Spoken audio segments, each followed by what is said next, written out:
Katiits. So magandang hapon mga katiits.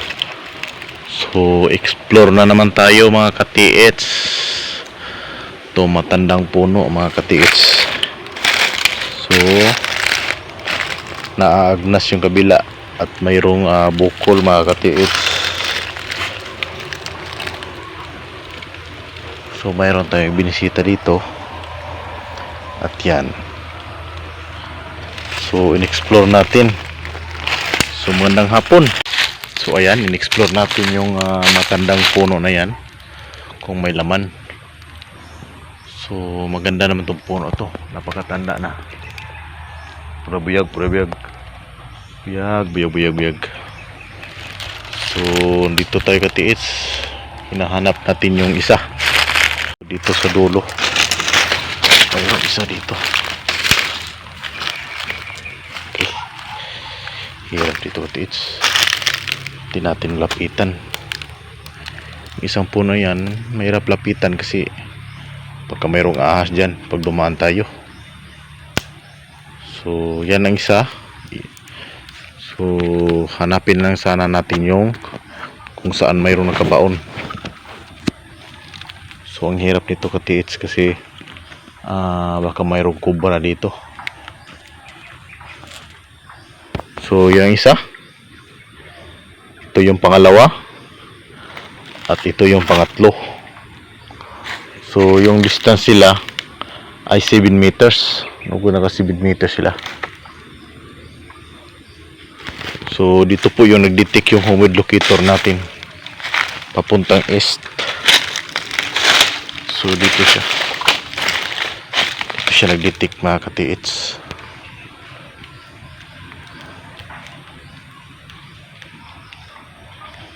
So di naman kano malakasan, hindi naman siyang na-detect dito. So sa puno to, dito ang mayroong detection. So dito banda ang detect nating humid locator. So napakalaking puno to, napakatanda na.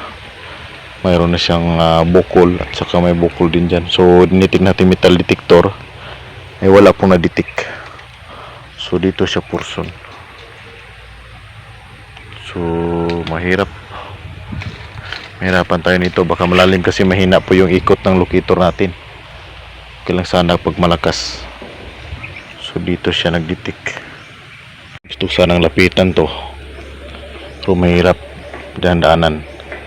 Baka pag apak mo dyan mayroong kubra. Karamihan kasi yan dyan nagtatago yung mga kubra. So kaya kunting ingat tayo sa pag-explore. So yung isa at yung pangatlo, pinutol na yan at nagkaroon ng salingsing sa Bisaya. So mahirap na yan pasukin. So dinitik natin dito, mula dito. Dito po yung hatak niya. Yung isang puno.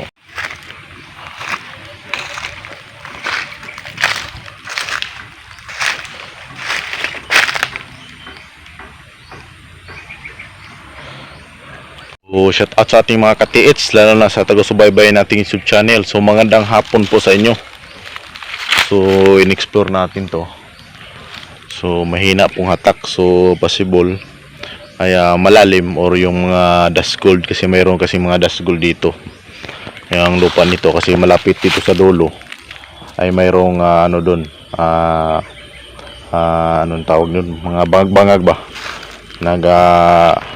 banlas sa Bisaya pa, nagabanlas. So grabe, kapagod maglakad mga katiits. So okay lang.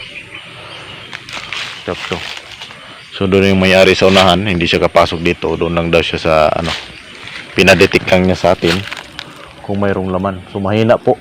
So hindi siya gaano masabi nating 100%. So ganito talaga mga katiits. So tandaan nyo lahat mga katiits natin dyan, nanood ng ating YouTube channel.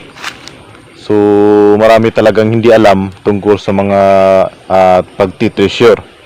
So yung iba kasi kung nakagadget na, akala nila okay na yun. So mga treasure hunting, ito yung maging payo ko sa inyo, lalo na sa ating mga katiits dyan na matagal-tagal na sa treasure hunter. So sayang po yung mga site natin na napuntahan, lalo na pag positive, ay kakulangan sa gadget. So lagi kong pinaalala sa inyo, dapat magkapares talaga yung kutsara at saka tinidor. So yung papahiwatig ko na yan, kung mayroon kayong pangditik sa surface marker, dapat mayroon kayong pangditik sa panghukay. So wag na nyo gamitin yung mga locator sa pagdating sa ilalim, kasi bukas na po yung lupa at malakas na pong singaw ng high minerals. So ang mas maganda gamitin dyan, lalo na sa mga locator na hirapan, kasi kailangan pa yung balancing, mayroon pang mga di mo na makontrol talaga yung locator pagdating sa ilalim. So payo ko sa inyo, so marami naman dyan kakuhanan nyo, gamit kayo ng aura meter. So mas maganda yung aura meter kasi hindi naman mahirap. Kung wala kayo nyan, pwede naman metal detector, pero patandaan nyo, yung mga metal detector kasi mababaw lang yung kayang i-detect niyan. So mas maganda pa rin ang aura meter kasi malalim. Pero para sa akin, kahit saan yung dalawa, okay naman yan. So sa lahat ng mga treasure hunter dyan, payo ko sa inyo, huwag kayong mag-stay sa isang locator. Halimbawa, kung talagang mayroon ka namang pira, mas maganda mayroon kang dalawang locator. Mayroon kang humid at saka mayroon kang Tesla. Pero kung wala kang pambili ng Tesla, okay lang naman yung humid at saka mayroon kang pang-aura. Kasi yung mga metal detector at saka aura meter, napaka-importante yan sa butas. Kasi hindi naman pwedeng gamitin natin yung locator pagdating sa ilalim. So alam nyo na ang papahiwatag natin dyan. So ito. So pag detect natin, mahina yung detection, huwag na nating papatulan. So hahayaan na lang natin. So ganun lang.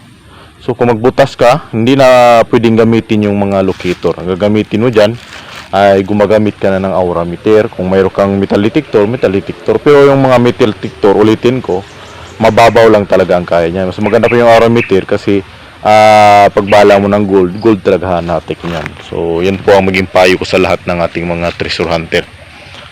So, tuloy-tuloy lang mga ka-TH, hindi naman na ibig sabihin na pagpunta mo sa area ay mayroon agad. At pagpunta mo rin sa site na puntahan mo ay makukuha mo na. So, kunting tiis lang talaga kasi darating talaga yung time, baka bukas, next week, makabangga na ka magandang sign. So, hanapin nyo lang yung magandang sign. So, kung mayroong magpapadetect, detect nyo, baka may makita kayong maganda, may detect kayong malakas, baka mababaw lang. So, mas okay.